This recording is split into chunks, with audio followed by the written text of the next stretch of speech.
Hey, everybody. Welcome to Ditch Digger CEO. We've got a great episode ahead with my buddy, Jeff Frient, who I admire in many ways. And you guys are going to admire him and love him just like I do. Before we start, I want to introduce my nephew, Joey Malvolti.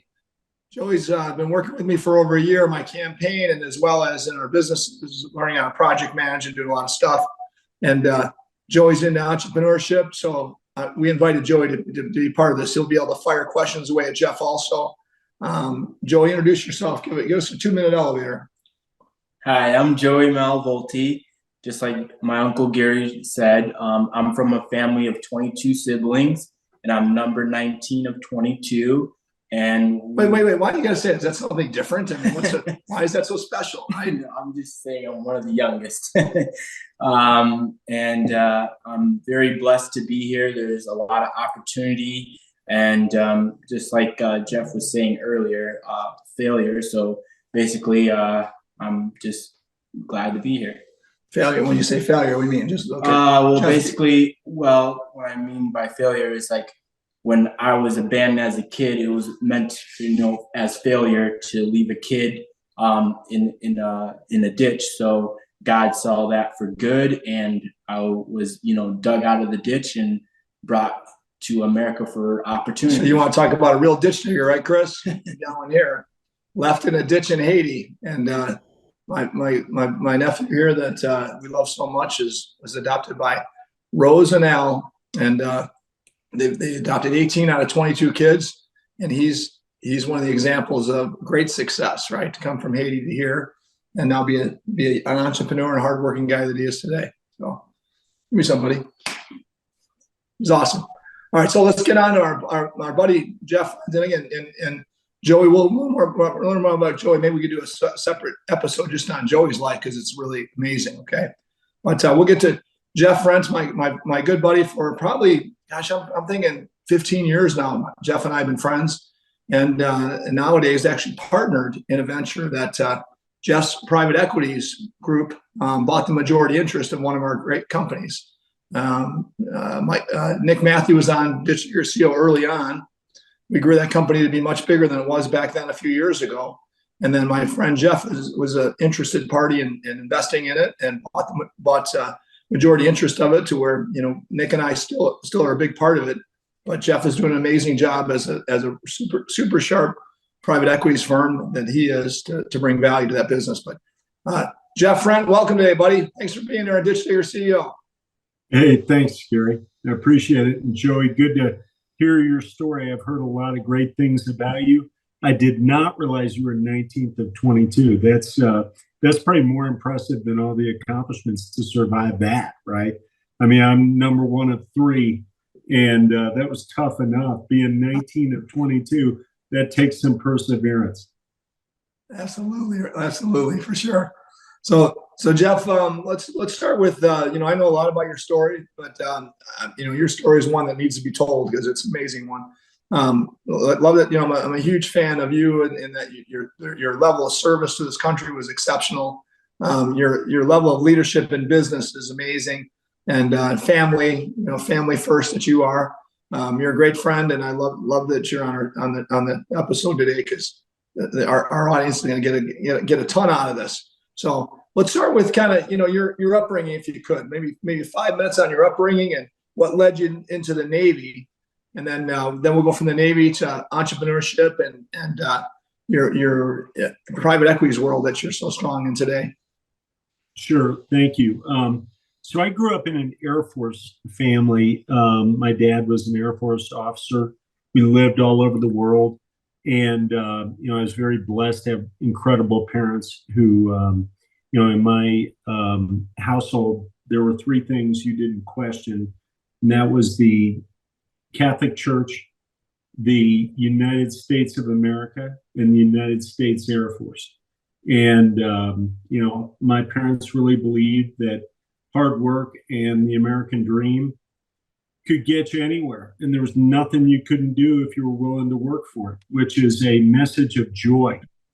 All you have to do is be willing to roll your sleeves up and work, and you can do anything.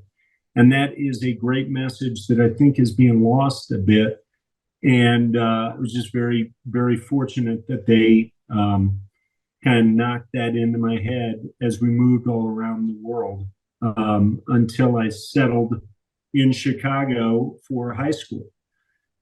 After high school, I decided I wanted to go in the Air Force and serve. So I went to the Air Force Academy. I was fortunate to graduate from there and go fly F-16s for 7 years. Flew all over the world, Phoenix, Madrid, Doha, Qatar for the war, Oklahoma City. I did stints in Singapore, Italy, Germany. So I've kind of been all around, flown a variety of F-16s, flown in combat, flown in peacetime, did the nuke strike mission, did air to ground, did air to air, did everything, that you normally would do in a 20-year career. I was fortunate to do in 7 years. And so at that point, when I was 29, I decided to leave, and I'd always been enamored with Wall Street and entrepreneurial ventures, kind of like you, Gary. And so I went to business school to figure out, how am I going to forge this path forward? How am I going to build businesses? And so I joined an investment bank in Chicago in '96 called William Blair. And for 7 years there, I financed small companies. I bought them, I sold them. We did non-controlled financings. I took 20 companies public and just learned, from a financing perspective, what do we need to do with these small companies? What makes a successful small growth company? What's a high quality, successful investment look like? And so from there, I was fortunate to join one of my former clients and set up a private equity firm. And he had joined an established firm called Edgewater. I was able to join them.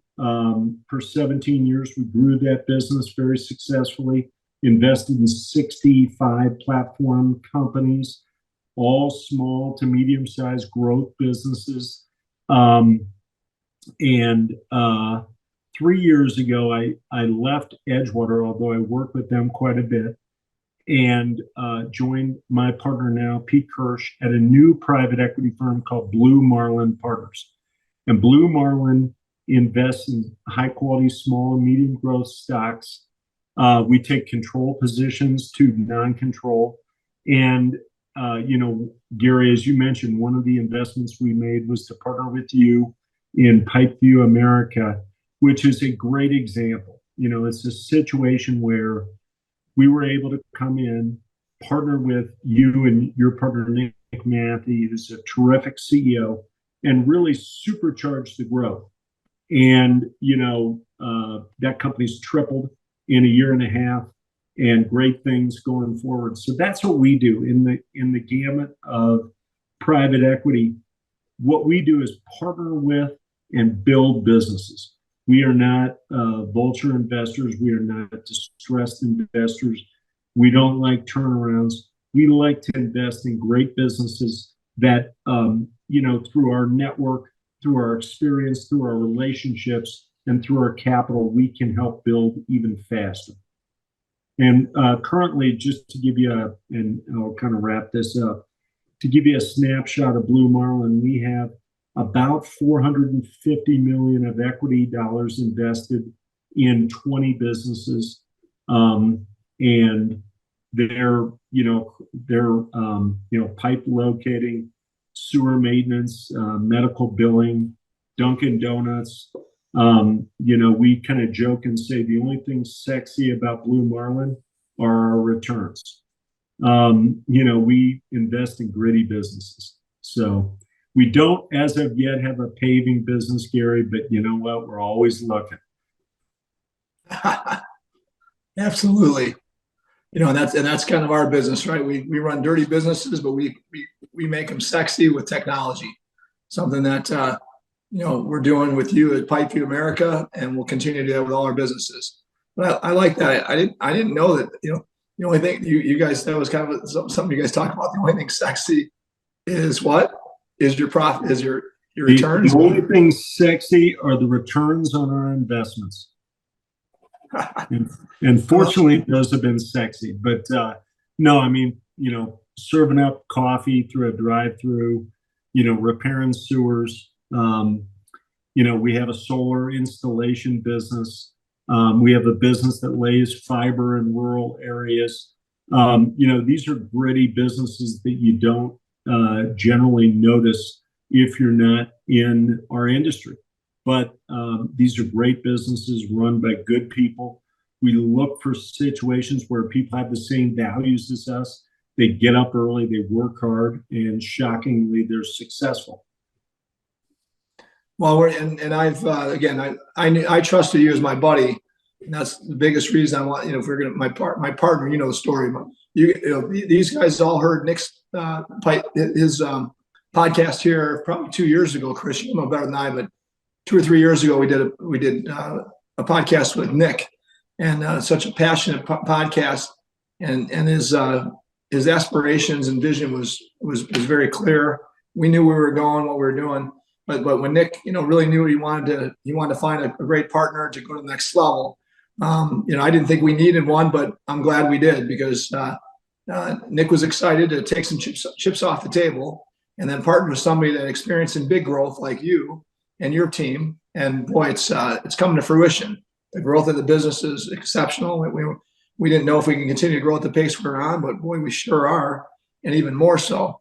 So that's where people like you come in, as we know, but not often is it actually, in my experience, when I've seen my friends invest with private equities groups, have they actually come through with the right network, the right experience, and the right financial, and you guys are proven to have every one of those things, and more than I'd imagine. So thanks for that.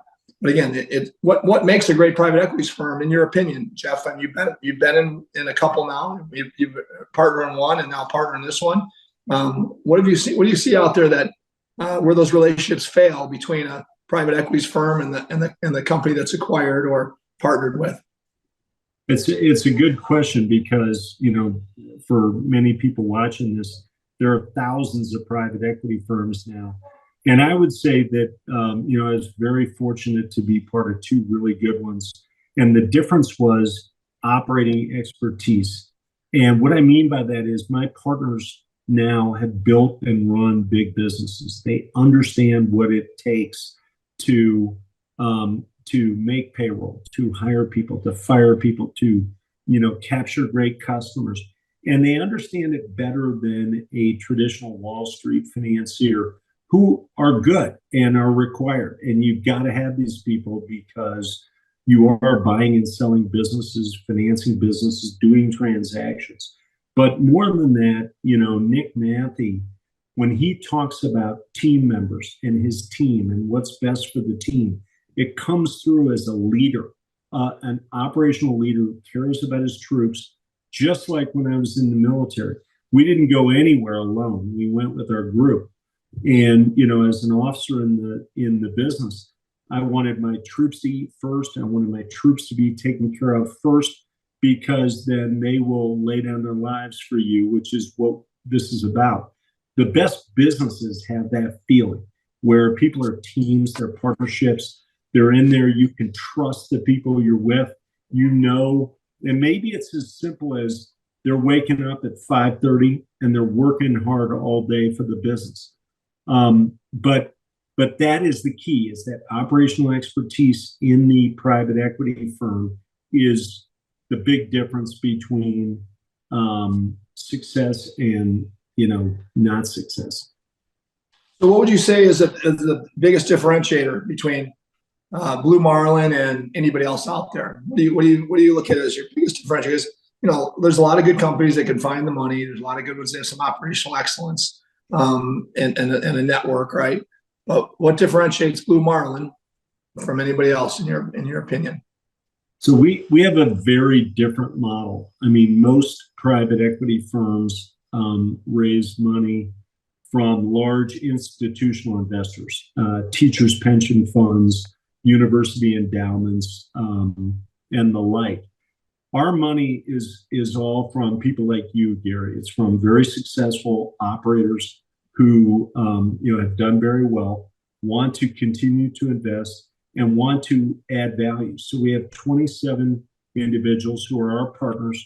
When we do a transaction, we, for example, Pipeview, which our investors loved, they look at the deal.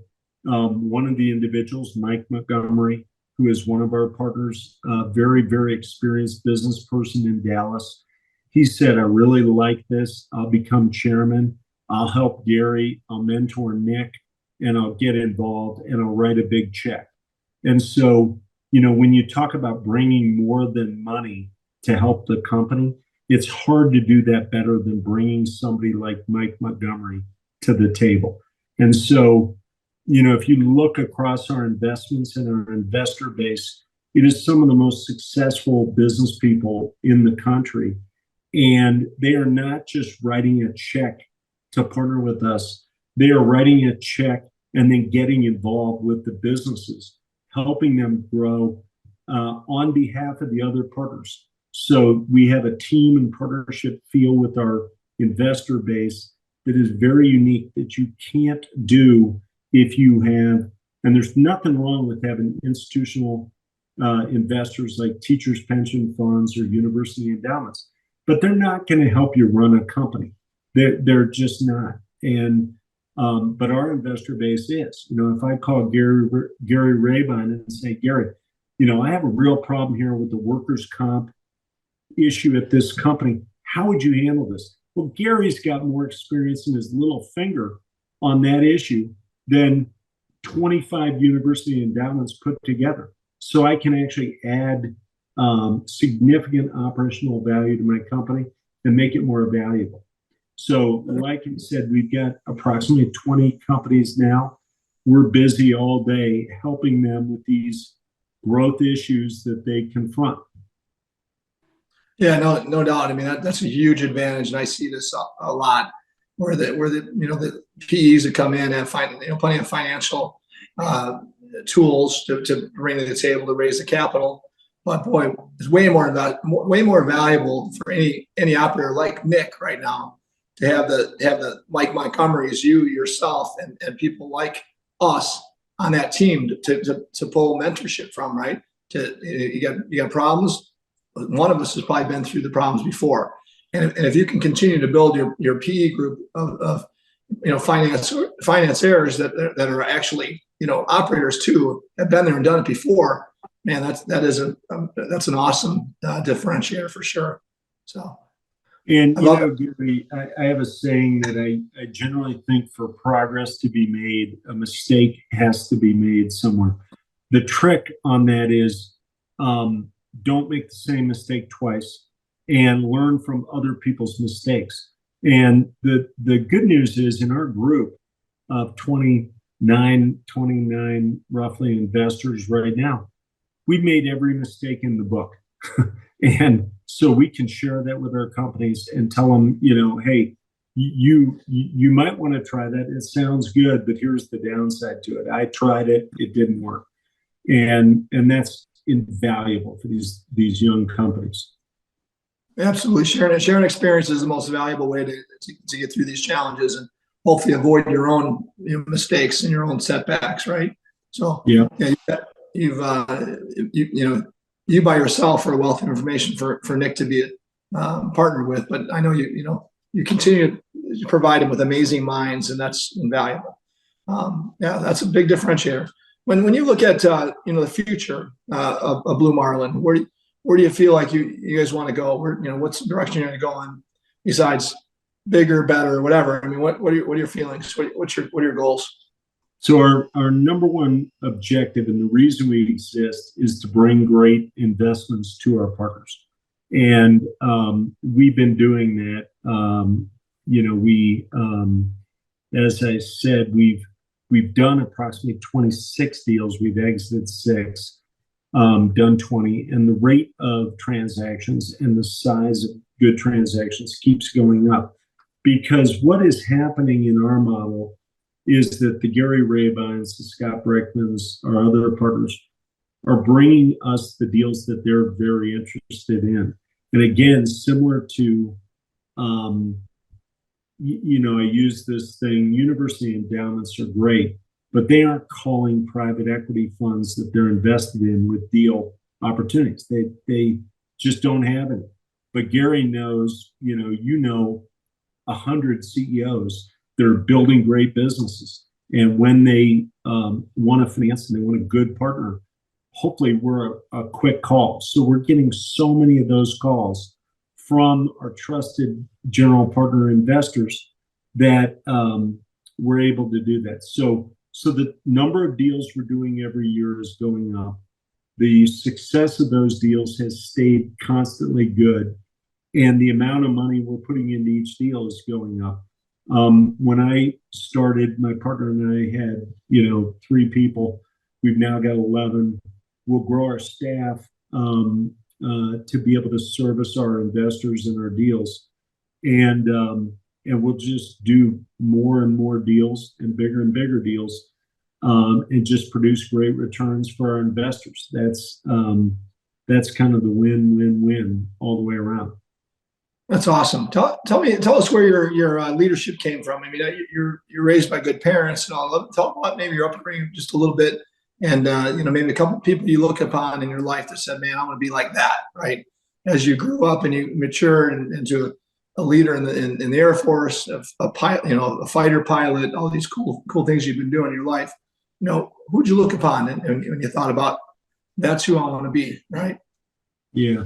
That's great. So I've been very blessed to be exposed to incredible leaders and incredibly high quality people my entire life, because I was in the Air Force, which is incredible.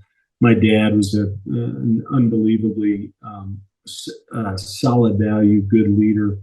I went to the Air Force Academy, which is a 4-year leadership lab. And what they do there is teach you first to be a follower. You have to be a great follower first before you can ever be a great leader. So you spend your first year, which at West Point is called a plebe year, at Air Force it's called your dually year.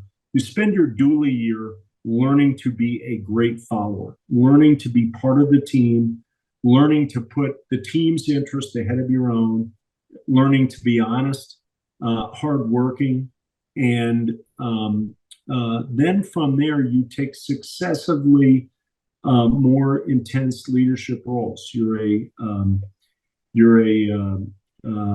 Until as a senior at the Air Force Academy, you're a cadet officer and you're leading the 4,000 people of the cadet wing. And then you graduate, you become a second lieutenant in the Air Force. And immediately you're in a real life situation, meaning you're in combat in many cases. You're 22 and you're leading people that are, as old as 50, large groups of people in life and death situations. And so for me in the fighter world, it's a little different. When you employ in combat, which I did, you are in your own aircraft by yourself, but you're with 16 other men and women that are working together to achieve whatever objective. And they're all extremely high quality. They're all extremely smart. They're all leaders in their own right.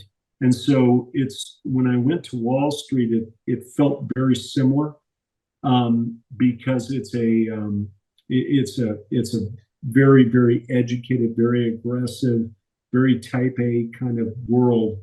And leadership there is different than, leadership where you've got 100 people in the field, for example.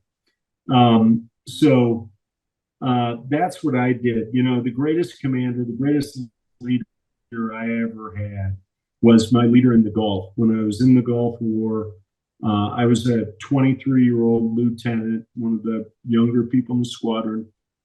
We had 40 pilots, and the commander was an individual named Lieutenant Colonel Bruce Wright, who was, the gray old age near death of 38. And, we couldn't believe how old Bruce Wright was, but he was an incredible leader. And, leadership is lonely sometimes. You know, when we would come back from a mission and we lost some aircraft and it was, you know, we lost pilots and we would come back, the lieutenants, of which there are 10, could sit and go in and commiserate and talk about our feelings and discuss, you know, what happened. The commander, man, it's lonely at the top. He didn't have anybody else to talk to. He had to put forward a good face. He had to keep everybody motivated and not panicky. And yet I know that when he went back to his room and he sat down and said, wow, we lost 2 people today, and wanted to talk it out with somebody, but he couldn't because he was a leader. And so, you know, that's one of the reasons that I like your YPO group, because it gives these leaders somebody else to talk to that are in their situation. You know, and but in the combat situation, when we were deployed to Doha and we were flying combat sorties every day and losing people, commander doesn't have anybody to talk to. They have to fall back on their morals and their work ethic and just doing what's right. And so leadership a lot of times is nothing more than, you know, getting out of bed in the morning and doing what's right. You know, the chairman of the Joint Chiefs gave a speech last year that many of you have seen, where he said, if you want to change the world, start by making your bed, which I thought was a great quote. Absolutely. Yeah, that was a great speech. Actually, I remember seeing that. And so that commander was one person you look upon as an amazing leader that inspired you to say, man, that's I'm going to be a leader in my life, and you chose to continually lead. Yeah, and Bruce Wright, who was our commander 30 years ago, you know, when he emails me to this day, I sit up a little straighter. I think a little more before I respond to this, because he is a guy that always did what was right, commanded everyone's respect, led from the front, never asked anybody to do anything he wouldn't do first, and was just an impressive individual. So, and you see that across the military. You see these men and women leaders that are just incredible, and fortunately translate later to great success in the business world. Well, and great leaders are built on failure and you know, great challenges build great leaders, right? What in your life, whether it be military or business, maybe a couple examples of, you know, big failures or big challenges that happen within your life that you learned a lot from that you'll never make again, or you make sure don't happen again, right? Yeah, I mean, listen, you definitely, again, you learn the most from failure. Hopefully it's somebody else's failure that you observe, but you know, everybody makes errors. You know, one of the greatest things that I had go wrong, which I learned a lot from, was when I was in pilot training. I was learning to fly high performance jet aircraft, and I went on my second solo. So I'm the only person in the jet. As you can imagine, it is high stress when that plane leaves the ground, and this is a Mach 1 capable trainer. And you know, I wasn't even sure on a good day whether I could land it, much less encounter a problem. And I took off on my second solo and had one of the engines quit. And that's a bad day. You know, I'm on my second solo. I don't even know if I can land with everything working right. And one of the engines quits, which makes landing much, much harder. And so I came back to land. I landed the plane. I felt very proud of myself, you know, like, wow, that was, you know, I can do anything. I went into the squadron for my victory lap, and the supervisor of flying called me over. He said, hey, great job. You lost an engine on your second solo. You recovered the jet. You didn't die. You didn't cause the loss of taxpayer money. Great job. I just have one question for you. And I said, what's that? I mean, you know, I'm me. I'm a hero here. And he said, why did you land on the wrong runway? And I said, what do you mean the wrong runway? He said, you landed on a runway you should have never landed on. And I said, oh, wow. Yeah, I was a little busy. Oh, shoot. And so, in the flying business, landing on the wrong runway is bad. Like that's about as bad as it gets. So that was a very humbling thing for my 23-year-old self. And what it taught me is, number one, be humble. And number two, even when things are going wrong, keep your head, and keep checking and never be complacent. And, we see that again with the companies we invest in, and everybody watching this knows that you think everything's going great and you get a little complacent and you don't check. And that's when things start going wrong. And you also, on the other end of it, when things are great, you have to be humble because, at any moment you can land on the wrong runway. And, so I'm glad I learned that early.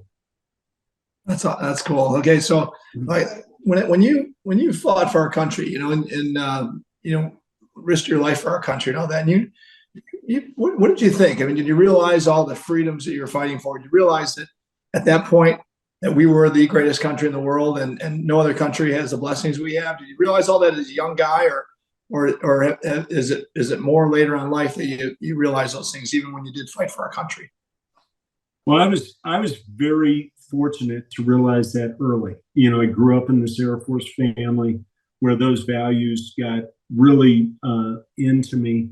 More than that, both my parents came from immigrant families. I think that the immigrant nature of our country is one of our greatest strengths. And I am in favor of, constant mixing bowl, bringing in of great immigrants from around the world. But the going to the Air Force Academy kindles this little flame of patriotism you have into a kind of bonfire. And so I do feel that America is an exceptional country in the history of the world. There's never been an experiment like what our founding fathers put together 225 years ago. And we have to stay true to what they really wanted, although evolving it for the reality of today, which is what they wanted us to do. We have the greatest democracy. We have the greatest freedom. We want to be free from, government oversight and regulation. We want to be free to pursue whatever freedom, we see fit. And as long as we stay true to that, we're going to be a powerhouse of ideas, of economics, and we're going to lead the world morally in that regard too. We have failures in our country through our 200 years, as every country does. What I'm proud of right now is how we're addressing those and fixing them and making a more just society. And that's absolutely what we should do. It's what the greatest country should do. And if you look around the world, I'm very proud of how we're doing it compared to everybody else.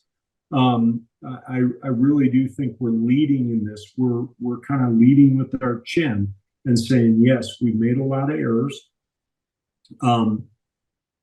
and we're fixing them. And so I'm very, very bullish for the outcome for the United States.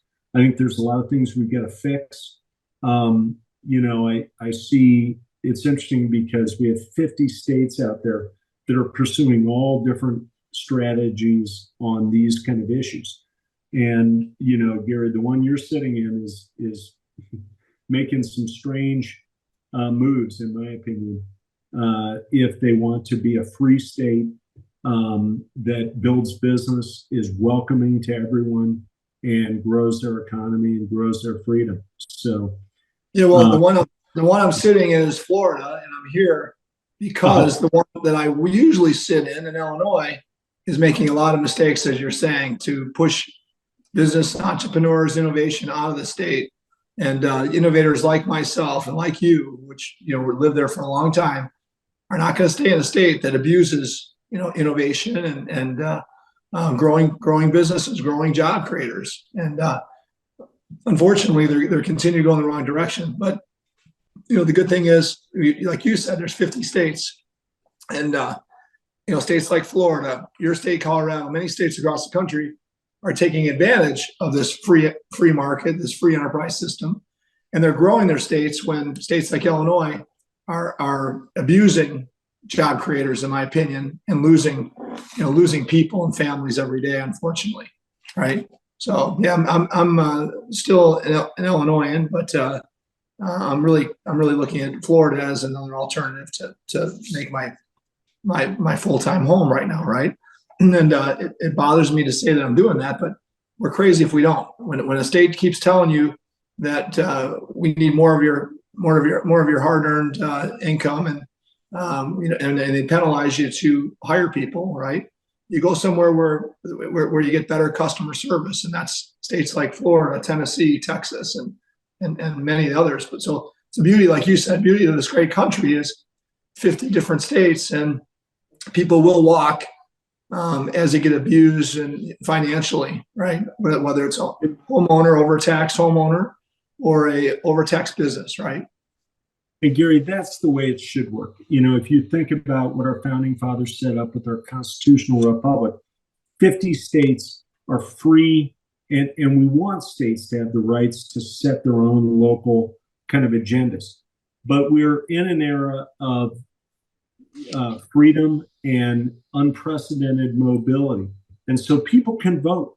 People can go where they want. They can move to Illinois if they think those are the best policies. They can move to Florida if they think those are the best policies.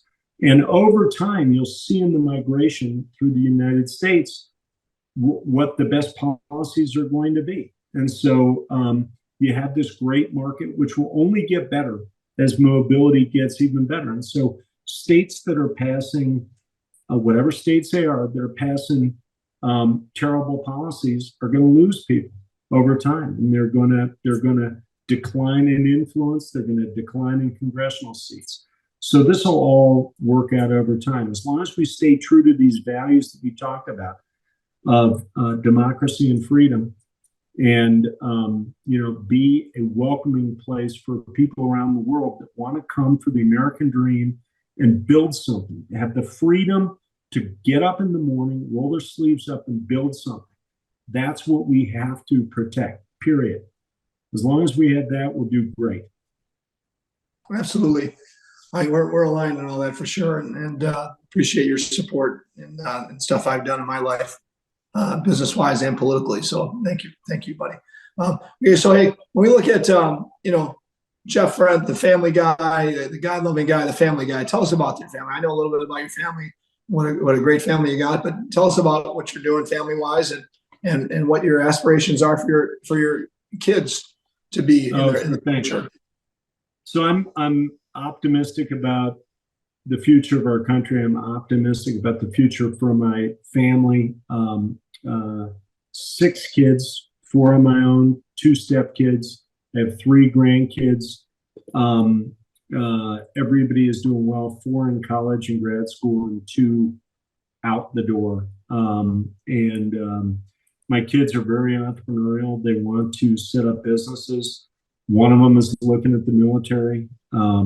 We have one becoming a doctor. We have 2 in business. One is going to be kind of a Wall Streeter, and one is very entrepreneurial. So we've got a good mix across the board of people doing a bunch of different things. I just tell each one of them, my only goal is the best for you. I'm here to help you. You've got to do it. And you tell me the direction, that you want to go. I'm here to help you do it. I'm not here to do it for you. And fortunately, that's resonated. They all work hard. They're doing great. And it's what you could wish for your kids. Awesome. So it's not like you're not telling them what to do or how to do it. You're basically leading by example. And I know who you are. You're leading by example. And your kids are following their dreams, knowing that, hey, leadership is a great place to be. And they probably understand a little better than most kids by watching you.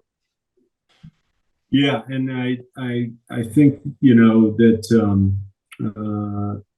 each path is different, and every kid is different. Expectations for kids are different. With my kids, my expectations for certain kids are higher than others because of their personalities and their likes and what they want. And so you want to facilitate that, and everybody has problems. Everybody at some point lands on the wrong runway, and you got to work that through, right, and make it a learning experience. Absolutely. So Joey's got a couple of questions for you, I think. I want him to fire a question or two at you. And then we're going to close out with Chris going over the lessons learned and stuff. But go ahead, Joey, fire away. Well, I first wanted to say, Jeff, it's a blessing to be able to sit here with you and hear your amazing story. And I also want to say thank you so very much for serving our country. It means a lot to me, especially coming from a third world country where it's highly communist country. So coming here to free opportunity to learn, grow, and be an entrepreneur is people like you giving up your lives for us. So thank you. You're welcome. So I wanted to start off with how did you maintain your relationship with your family while achieving such high levels of success?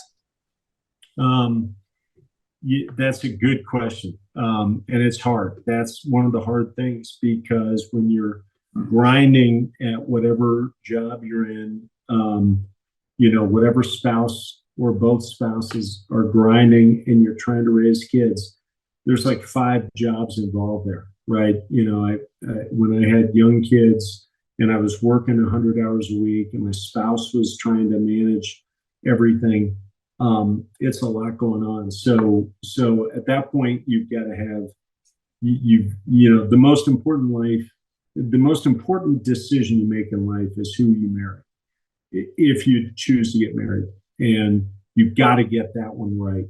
And if you do, the rest will fall from that. And then, as we talked about earlier, you've got to approach every day that you're going to wake up. And if you want to build something, you're going to roll your sleeves up and work. And whether that's building a family or building a business or building a country or helping a state like Gary, fortunately for us, all of us, was willing to try to do, it's going to take a lot of hard work. And so as long as you have that mentality that you're just going to work hard every day and try to do the right thing, everything else will fall.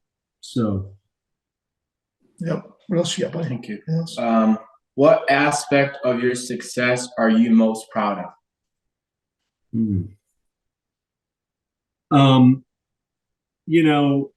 It's interesting. I'm the most proud of 2 things. I'm most proud of how all of my kids have turned out. I'm very proud of them. They're good people. They're moral. They're fun. They're hardworking, and they don't get everything right. I don't get everything right, but they get a lot of it right. And so that's good. And I'm also extremely proud personally of serving the country. I really love being an Air Force officer. I tell every kid that's thinking about it that, if you look at most people in the military, most men and women that serve, they will tell you it was the best thing in their life. And most of their best friends are from that time. And so what I tell these kids is, you don't have to go in the military, but why would you pass on something that will be the best thing you ever do in your life? And that kind of hits home to a lot of them. So I'm very proud. I was very proud to serve. I still continue to serve. I'm on the board of the Air Force Academy. And that's very important to me, to make sure our Air and Space Academy is the best in the world. Awesome. Anything else, Joey? I have another question. So what was your most biggest fear that you had to overcome? And then a second question with that question is, what would you want to be remembered? Wait 1 second. So biggest fear in business and military? Yeah. Yeah, the biggest fear in business is just failure. I'm in a group. Fortunately, I know a lot of people, and I have a lot of people depending on me. I don't want to let them down. I want to do well for them. And in our business, that means producing great investment returns. If I tell somebody I think this will be a good investment, I want to be true to that. I'm gonna die trying. So that's really, really important for me. Fortunately, that's kind of worked out. In the military, you know, for me personally in the flying business, I had no exposure I'd never been a private pilot. I didn't really know how to fly. And in 1 year, I went from a standing start to soloing a supersonic trainer in the dual jet trainer in the Air Force. And, the first time I took off solo in that, it was, that took some, I had a sleepless night the night before that. And, when I came back out around and landed, and then the first time I did a night solo, and I was by myself in this thing at night, and had to get it back. I'm pretty proud of surmounting those sleepless nights the night before that. But then, like everything, it becomes old hat. So I'm proud I made it through that. Awesome. Hey, one thing I'd ask you is, when you look at CEOs, when you're investing in or buying a company, Jeff, what's one trade or core value that you look for that you must have before you buy that company or invest in a company? So the number one thing is honesty.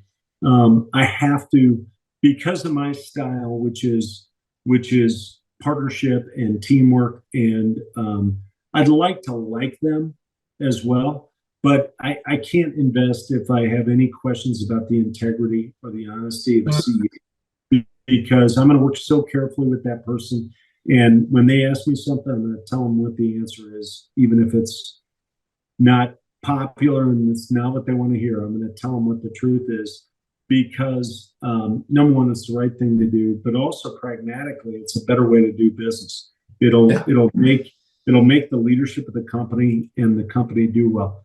Where I have had problems is when CEOs deviated from that, and I didn't see it coming. And I have worked with some people that lacked in that area, and it was a problem. So I would say to everybody out there, there's nothing more important for building a team than integrity. 100%. I agree with you. That's awesome, Chris. Finish out for us. Our hours are going to be up here pretty soon, and we can talk to this guy for days and get tons more on. But tell us the things you picked up here, and when you look at the irrefutable really reasons for success. Mm-hmm. No, absolutely. Jeff, thank you so much for sharing your time and for your service. It's an honor just to talk with you and hear your story. And I've always been a huge fan of fighter pilots, and seeing Top Gun Maverick this past summer just took that to an 11. So it's really just super exciting to see you. So the first thing that I love that you said, the only sexy thing about Blue Marlin are the returns on their investments. I think that's a great claim to fame there. Feed your people first. The best businesses focus on this. Bring more than money to help the company grow. It sounds like you guys really have that dialed in. For progress to be made, a mistake has to be made, but don't make the same mistake twice. And if possible, learn from other people's mistakes before you make that mistake. It's lonely at the top. Commanders have no one to talk to. So that's one reason YPO is so helpful. If you want to change the world, start by making your bed. I think that's incredibly simple and powerful. Always lead from the front. You learn the most from failures. Be humble, and even when things go wrong, keep your head. At any moment, you could land on the wrong runway. Don't tell people what to do, lead them by example. I love this. The most important decision in life is who you're going to marry. And the number one thing to look for in investments is honesty. So thank you so much, Jeff. Hey, thanks, Chris. Yeah, no, it's great stuff, Jeff. And a couple of things I like really, about you is in fact that, you really do add value to anything you do. You're the type of guy that doesn't even want to be part of something if you can't add value. That's probably the first thing I see in you is a guy that first wants to add value. And then, hey, if it works out, you'd be a partner too. You've been there for me. And when I've had questions about potential partnerships or things I want to do, never selfishly for yourself, always for to add value. And then, hey, if it's a fit for you, you'd come along like you have in Pipe Through America, right? And so just like that, your private equities group, you've got investors that add value. Otherwise, you probably don't have them. Your investors aren't just money. They're people that are going to really build your network, your inside network to add incredible value to your partners. So that's huge. I really appreciate that about you a lot. Also appreciate your family focus. Your kids are great kids. I watch you around your family, and you're amazing example to them. And with 6 kids all together, the most important thing we do is raise great human beings. I know you're about that first. So, and lastly, thanks so much for your service, buddy. You're the type of person that fighting for freedom and free enterprise. On the field, in the air, was amazing, right? Now, as an entrepreneur, you're gonna take advantage of what you fought for, and as well as create opportunities for other people the rest of your life. So you're the perfect guy that I want to hang around the rest of my life. So thanks for all you do, buddy. I appreciate you, and I know my listeners are going to appreciate you and your lessons today. So you're welcome, and thanks to you and Joey as well for the good questions. And Joey, I'm gonna wait eagerly for your podcast because I want to hear about the life skills from being 19 of 22. I mean, yeah. That's got to be amazing. True, no doubt about it. We're going to do that one. I agree. Well, thanks a lot for everything, Jeff. Really appreciate being here today. And until next time, Ditch Digger CEO, be safe. See ya. Hey, Jeff, real quick, where can our listeners find out more about you? Websites? I'm on LinkedIn or at bluemarpartners.com. Great. Okay. Thank you all. Thanks so much, Jeff. Thanks, buddy. Appreciate you.